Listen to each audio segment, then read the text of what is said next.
વાંધો નહીં. રાઈટ માં રહી ગયો ભાઈ.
સૌ મહેમાન શ્રીઓ દરેક રામબાપુ શ્રી કાશીરામ ભગત નેમિનાથ ભગત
સેવકો સિવાયના ઉભો હોય એ બેસી જાય.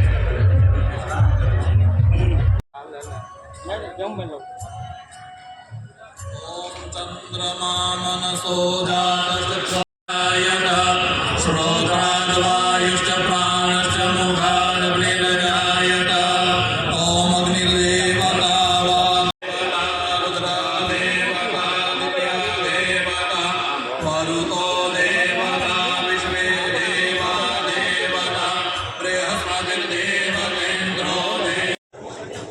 મંગલમય હિન્દુ પ્રાગટ્યથી આ મંગલમય ભાગવત કથાનો શુભારંભ કરવામાં આવ્યો.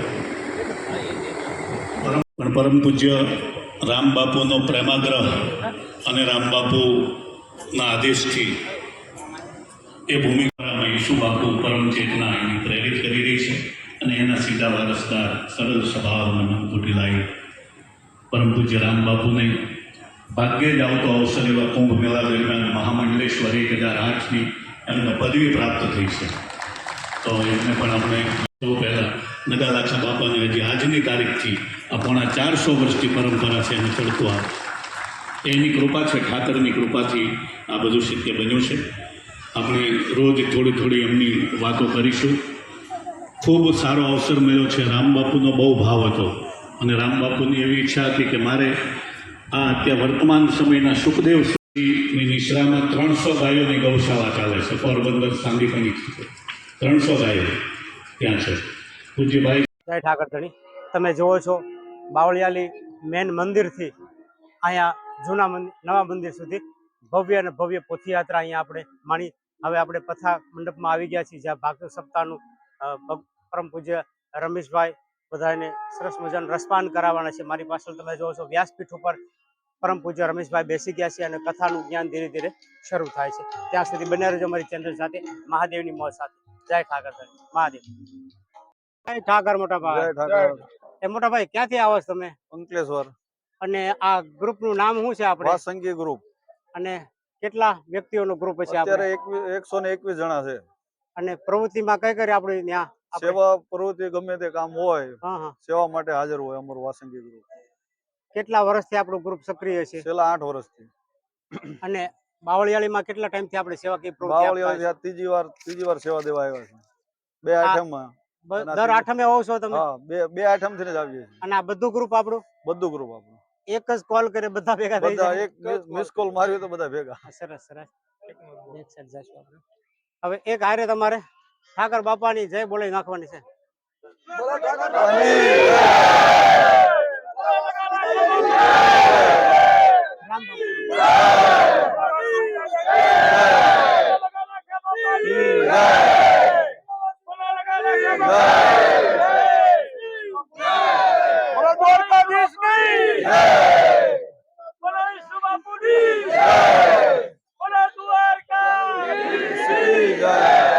તમારા ગ્રુપ ની જય,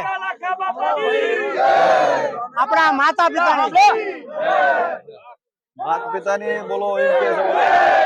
આપણા માતા પિતાની